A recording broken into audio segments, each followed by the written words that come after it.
Isto não é um poema, só desabafo que não pude não fazer e não pude fazer de outra forma que não fosse assim, fatiando as frases no espaço aqui. Hoje eu vi aterrorizado um artista assassinado, Modo Katendê, mestre de capoeira, autor do Badauê, por conta de uma divergência política num bar da Bahia. Depois corri o dedo sobre a tela e vi e ouvi arrepiado Luiz Melodia, também negro e compositor, também com o cabelo rastafari como a vítima do post anterior, cantando No Coração do Brasil e repetindo muitas vezes esse refrão: no coração do Brasil, no coração do Brasil, que tento sentir pulsar ainda entre a luz de Luiz e a treva desse buraco vazio que não pulsa mais no peito de Modo Katendê. E não existe amor em SP ou no coração do Brasil, fraturado nesses dias brutos de coturnos chucros a chutar a cara de quem ama arte, cultura, educação, liberdade de expressão, diversidade, cidadania, solidariedade, democracia. Mas não se dá a mínima. O que importa é se subiu a bolsa, caiu o dólar, se todos vão prosseguir seguindo docilmente para o abismo, nessa insanidade coletiva em que o Brasil nega qualquer Brasil possível, cega qualquer futuro possível, e o ódio, o horror e o ódio e nada que se diga faz sentido mais.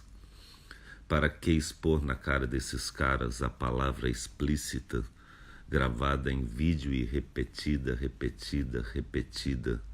do seu mito, dizendo: eu apoio a tortura, eu defendo a ditadura, eu vou fechar o Congresso, não servem nem para procriar.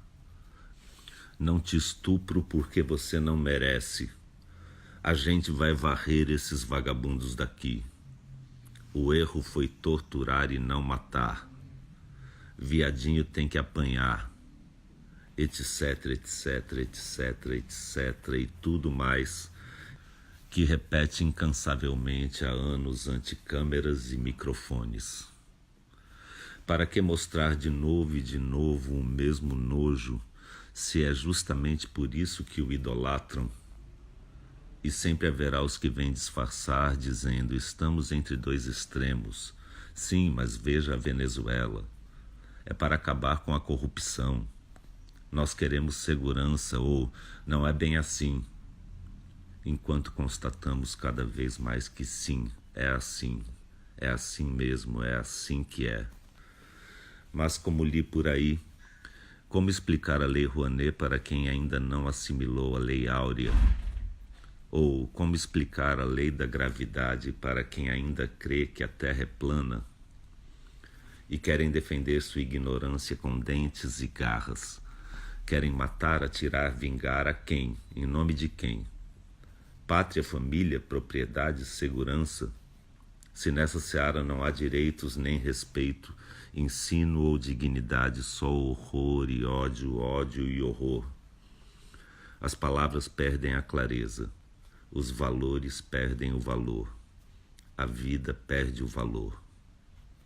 Marielle remorta, remorrida, rematada, por sua placa rompida, rasgada, desonrada, pelas mãos truculentas de brutamontes prepotentes, com suas camisetas estampadas com a face do coiso, que redemonstra sua monstruosidade quando vende em seus próprios comícios camisetas de outro ultramonstro ustra, aquele que, além de torturar, levava crianças para verem suas mães torturadas.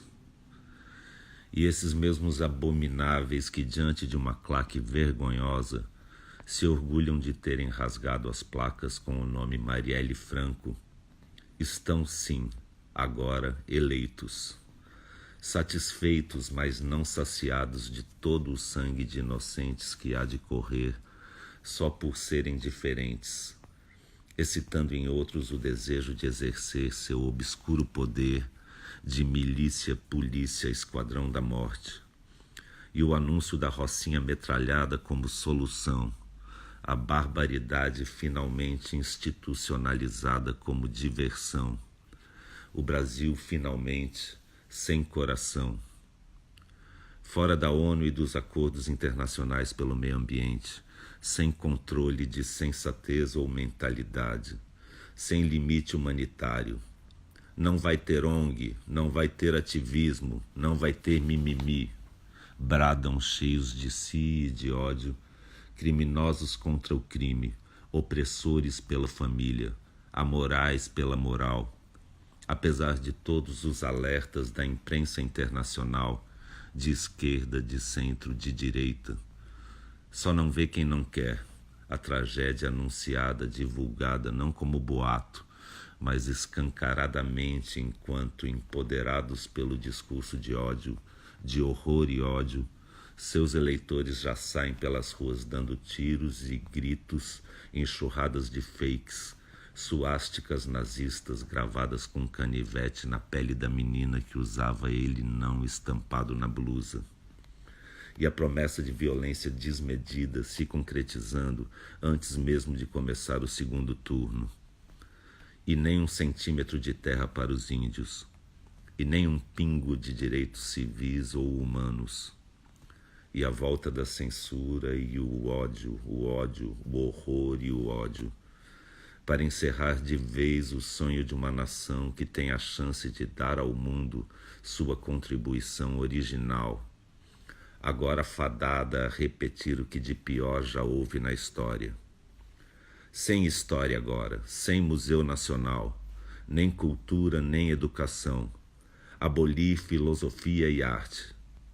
Em seu lugar, moral e cívica, escola militar, religião, geografia dos lucros e dividendos, massacre das minorias, horror e ódio e horror crescente, permanente enquanto dure. Pois ninguém larga o osso assim tão fácil depois de um golpe, que precisa parir outro golpe ou autogolpe alimentado por todas as fakes e facas contra as costas de artistas como Moa.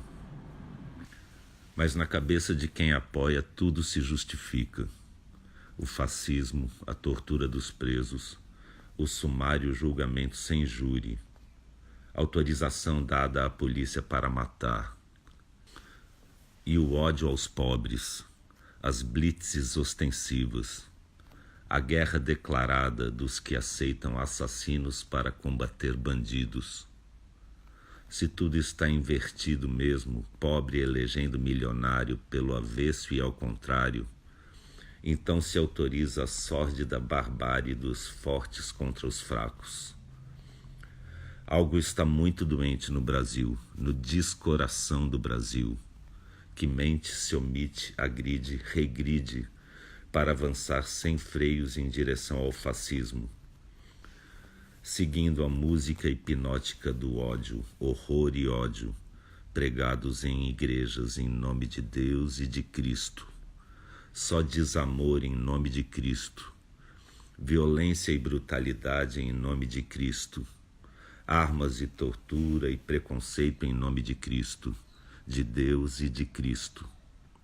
Armar a população para metralhar os adversários, os diferentes, os miseráveis, os favelados, os do outro lado, os que se manifestam ou contestam ou pensam de outra forma, ou se vestem de outra cor, ou têm outra cor, ou qualquer pretexto que se crie para espalhar o ódio, o horror e o ódio. Do machismo ao estupro, da mentira ao linchamento, do homicídio ao genocídio. Tinha que ter matado pelo menos 30 mil. Já sem democracia, palavra vazia em boca de quem compactua, e não são poucos, pensando ser possível alguma forma de neutralidade nesse momento. Como Pilatos lavando as mãos, a chamada mídia tenta fazer média, ao dizer que os dois lados são igualmente extremistas e perigosos. Mas então onde estavam nos últimos 3 mandatos e meio, antes do pesadelo Temer? Estavam numa ditadura comunista e não sabiam? Na verdade, todos sabem muito bem que o extremismo vem de um só lado, que quer se eleger para acabar com eleições. E que o grande perigo é mesmo esse jogo de equivalências que, na verdade, serve ao monstro. Pois a omissão é missão impossível neste agora. Impossível mascarar o sol da ameaça hostil e explícita do nazismo crescente com a peneira furada de um bom senso mediano, hipócrita e indiferente, que sempre vai dizer sim, mas a Venezuela, como se não tivéssemos ouvido exatamente isso em 64, quando diziam sim, mas Cuba, para justificar a ditadura militar que tanto elogiam hoje em dia e que o atual presidente do nosso Supremo Tribunal Federal decidiu que agora vai chamar de movimento em vez de golpe militar, para adoçar um pouco a boca amarga do sangue impregnado, que não vai sumir assim mudando a nomenclatura, desnomeando a já tão dita ditadura. Mas esse desequilíbrio ético que diz preferir uma autocracia perfeita a uma defeituosa democracia, esse erro que nenhum arrependimento será capaz de reparar quando for tarde demais, ainda dá para evitar. Ainda é tarde de menos para conter o ódio, o horror e o ódio. Ainda dá.